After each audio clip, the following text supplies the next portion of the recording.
permainan yang biasa kami mainkan ketika pulang sekolah.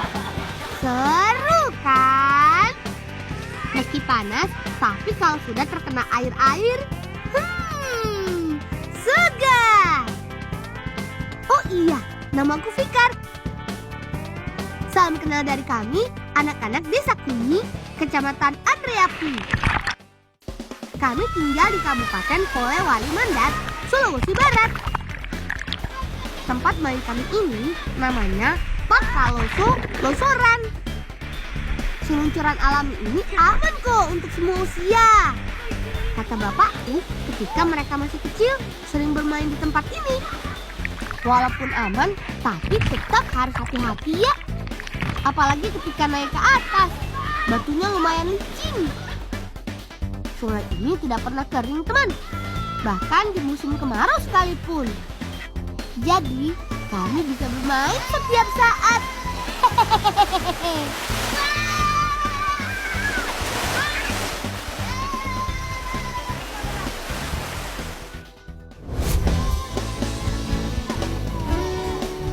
Perhatikan langkah, teman. Lihat kanan kiri ya. Siapa tahu ada si Kappa di sekitar kita.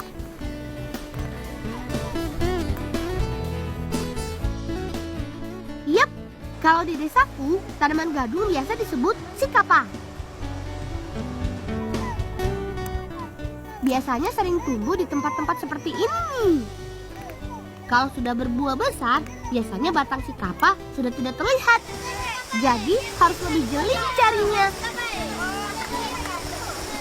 Iya, ketemu juga akhirnya. Langsung kita gali yuk.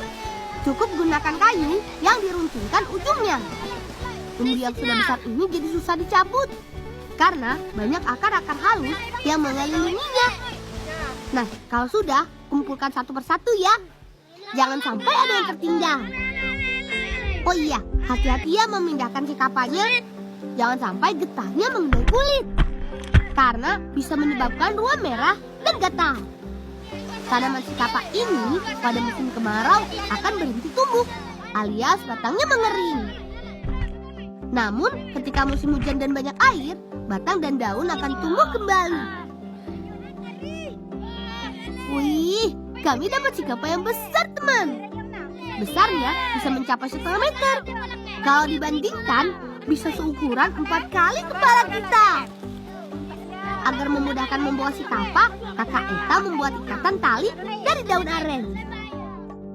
Yap, sepertinya si kappanya sudah cukup banyak. Ayo, lanjutkan petualangan kita.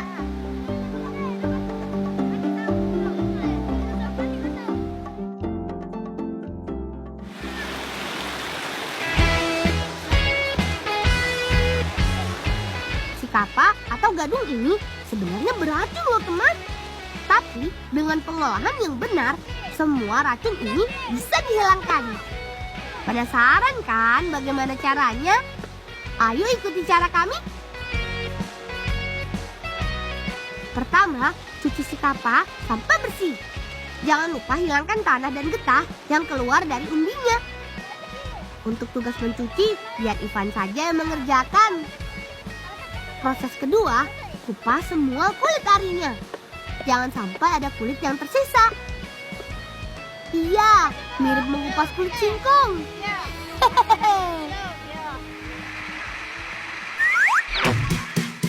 Duh, Ivan, hati-hati mencucinya.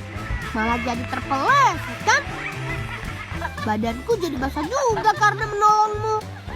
Tapi tak apa, itu kewajiban teman kan? Menolong sahabatnya.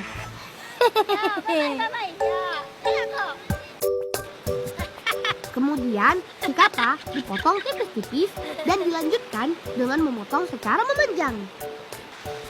Iya, memotongnya dapat menggunakan pisau atau diserut. Semakin tipis potongannya, semakin cepat racunnya hilang. Nah, setelah dipotong tipis, rendam dengan air garam semalaman. Proses ini akan mempercepat getah dan racun keluar dari umbinya.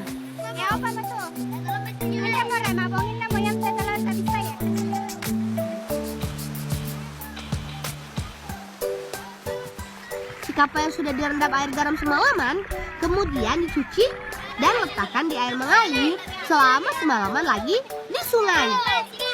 Jangan lupa pasang jaring segi 4 seperti ini agar air mudah berganti dan si kapal tidak hanyut.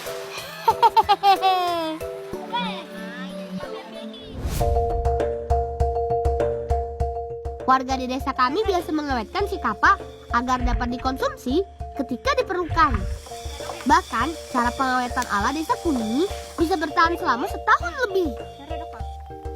Perhatikan caranya, teman. Masukkan si kapalnya di dalam batok kelapa. Nah, batok kelapa ini berfungsi sebagai cetakan. Semakin padat si kapalnya, semakin sedikit ruang kosong yang ada di dalam cetakan. Semakin sedikit ruang kosong, maka jamur akan semakin susah masuk. Karena sudah direndam di sungai, tekstur si kapal menjadi lunak dan mudah dibentuk. Hehehe, mirip seperti ubi rebus ya. Selanjutnya, jemur si kapal sampai kering dan mengeras. Proses penjemuran ini memerlukan waktu 4-6 hari tergantung terik matahari. Kunci keawetan ada di penjemuran, teman. Semakin kering, semakin awet juga si kapalnya. Kalau bagian luar sudah berubah warna atau keluar jamur, jangan dibuang dulu. Cukup gosok dengan pisau hingga jamur hilang. Sedangkan bagian dalamnya tidak terkena jamur, sehingga tetap bisa dikonsumsi. Kalau sudah kering, tumbuk si kapal sampai halus. Yap, seperti ini nih. Jadi mirip tepung beras kan? Ayo, tumbuk terus. Jangan sampai tumpah ya. Perlu usaha yang kuat nih. Karena si kapal yang sudah kering berubah menjadi keras. Semangat!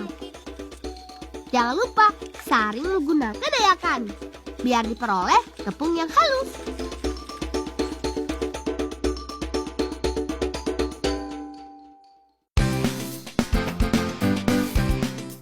Teman, dari tepung gadung tadi bisa kita olah loh menjadi kue khas di desaku. Namanya kue lame-lame. Biasanya kami menggunakan pewarna dari buah naga untuk menghasilkan warna merah. Cukup potong dan ambil sari buah naganya ya. Jadi kan warna merah meronanya. Lanjut. Kelapa yang kami gunakan tidak boleh terlalu tua atau terlalu muda. Kata ibu sih, agar kue tetap renyah dan enak. Untuk warna kuning bisa dengan sari kunyit. Eits, tapi jangan banyak-banyak ya. Karena kunyit dapat merubah rasa menjadi pahit. Tahap selanjutnya, campur kelapa dan tepungnya. Lalu, aduk sampai merata.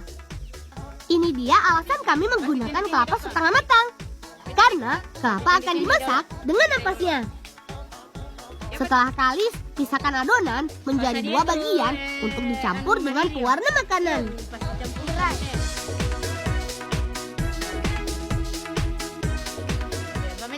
Aduk semua sampai warnanya merata. Belum dimasak aja, warna adonannya sudah menarik. Ini nih yang aku suka. Ini bukan main-main loh. Membentuk adonan supaya menjadi bulat punya tantangan tersendiri, teman.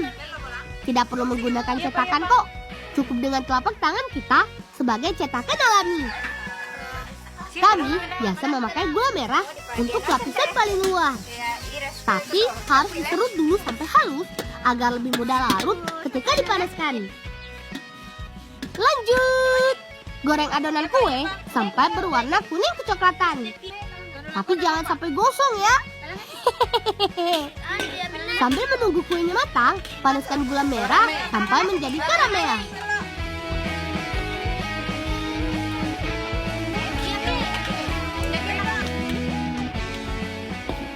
Jadikan kue yang sudah matang agar tidak ada minyak yang tersisa.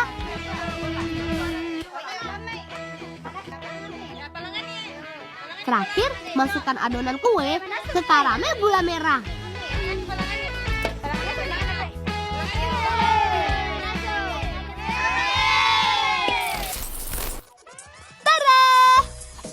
dia kue kesukaanku. Mirip seperti coklat ya. Biasanya kue ini sering dijumpai ketika ada acara-acara adat di desaku.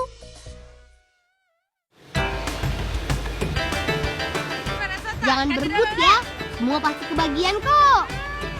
Hayo, warna kesukaan kalian apa? Kalau aku suka kue yang berwarna merah.